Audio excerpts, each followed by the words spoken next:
Assalamualaikum warahmatullahi wabarakatuh. Perkenalkan, nama saya Muhammad Alvin Ardiansyah, NIM 19005140001. Perkenalkan, nama saya Farah Wahyu NIM 1905124116. Perkenalkan, nama saya Maharani Nurmawati, NIM 1905120413. NIM 19051264.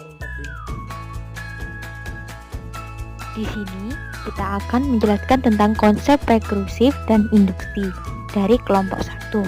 Yang pertama kita akan menjelaskan tentang konsep rekursif dan selanjutnya kita akan membahas tentang konsep induksinya. Nah, jadi di sini kita akan membahas konsep rekursif dari matematika diskrit. Definisi rekursif. Rekursif adalah proses mendefinisikan suatu objek dengan sendirinya. Contoh, kami menentukan ketentuan urutan menggunakan formula eksplisit A n sama dengan 2n, di mana n nilainya adalah 0, 1, 2, dan seterusnya. Kedua, bentuk rekursif A sama dengan 1, an plus 1 sama dengan 2an dengan nilai n sama dengan 0, 1, 2, dan seterusnya. Misalkan f didefinisikan secara rekursif oleh f0 sama dengan 3, fn plus 1 sama dengan 2 fn plus 3. Temukan f1, f2, f3, dan f4. Contoh kedua, berikan definisi induktif atau rekursif dari fungsi faktorial fn sama dengan n faktorial. Nah, solusinya nilai awalnya f0 sama dengan 1.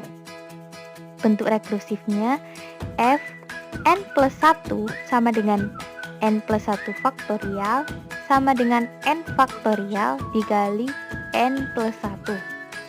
Menghasilkan fn dikali n plus 1.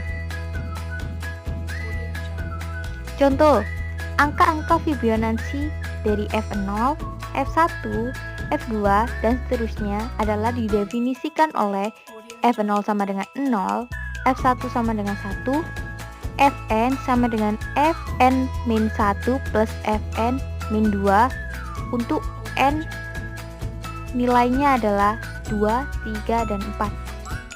Nah, dicari F4-nya berapa, F3-nya berapa, F1, dan F0.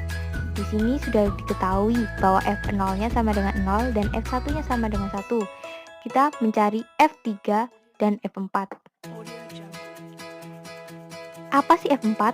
F4 itu berarti sama dengan F4 sama dengan F4 min 1 plus F4 min 2. Berarti kan sama dengan F3 plus F2. F3 sendiri kan berasal dari F2 plus F1 dan F2 berasal dari F1 plus F0. Nah, F3 ini bernilai 2 karena F2 itu berasal dari F1 plus F0 yang hasilnya adalah 1, berarti 1 plus 1 sama dengan 2. F2-nya sama, hasilnya adalah 1. Jadi 1 plus 2 sama dengan 3.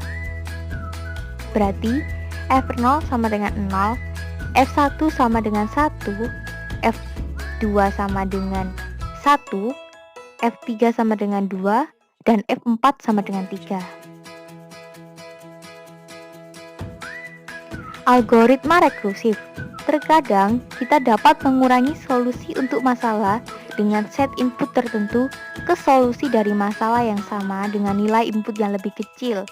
Contoh, GCD A, B sama dengan GCD B mod A, A, di mana A kurang dari B.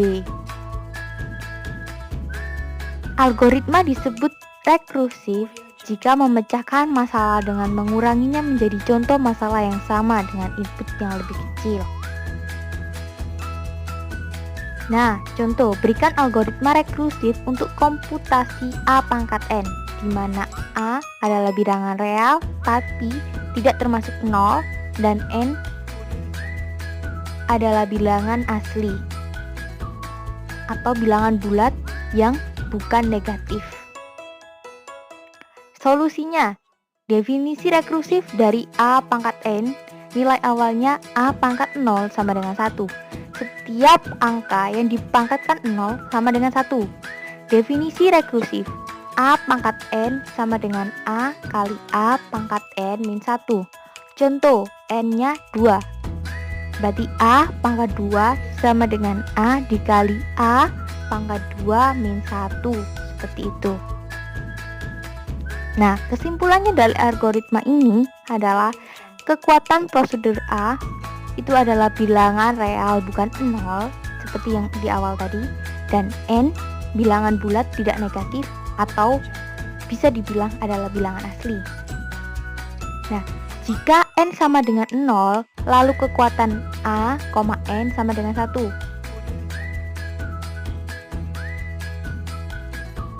Kekuatan lain A, n sama dengan A, kekuatan A, n min 1. Ini konsep induksi matematika. Apa sih induksi matematika itu? Induksi matematika merupakan sebuah metode pembuktian deduktif yang dipakai guna membuktikan pernyataan matematika yang berkaitan dengan himpunan bilangan yang terurut, rapi, atau well-ordered set.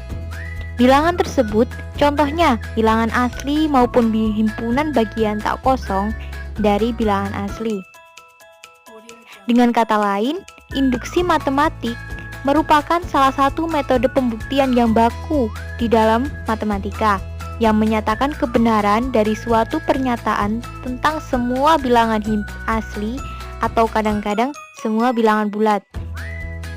Beberapa prinsip induksi matematik atau PIM yang perlu diketahui adalah 1. Sederhana, 2. Yang dirapatkan atau generalis, 3. Kuat. Perlu kalian catat bahwa induksi matematika hanya dipakai untuk mengecek atau membuktikan kebenaran dari sebuah pernyataan atau rumus, dan induksi matematika tidak untuk menurunkan rumus. Induksi matematika tidak bisa dipakai untuk menurunkan atau menemukan rumus.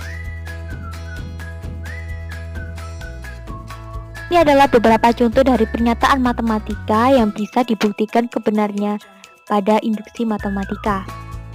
Pn adalah 2 plus 4 plus 6 plus sampai seterusnya plus 2n sama dengan n plus 1, dengan n adalah bilangan asli. Kedua, Pn adalah 6 pangkat n plus 4 habis dibagi 5 untuk n bilangan asli. Ketiga, Pn merupakan 4n kurang dari 2 pangkat n untuk masing-masing bilangan asli n lebih dari sama dengan 4. Cara yang paling gampang untuk mengetahui bagaimana prinsip kerja induksi matematika yaitu dengan cara mengamati efek domino.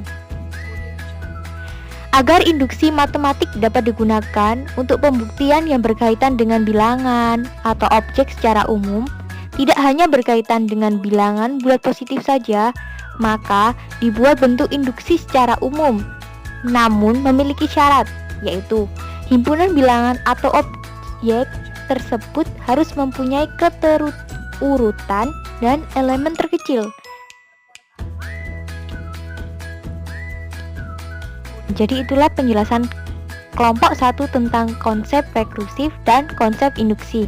Sekian dan terima kasih. Mohon maaf jika ada kesalahan kata maupun ucap. Wassalamualaikum warahmatullahi wabarakatuh.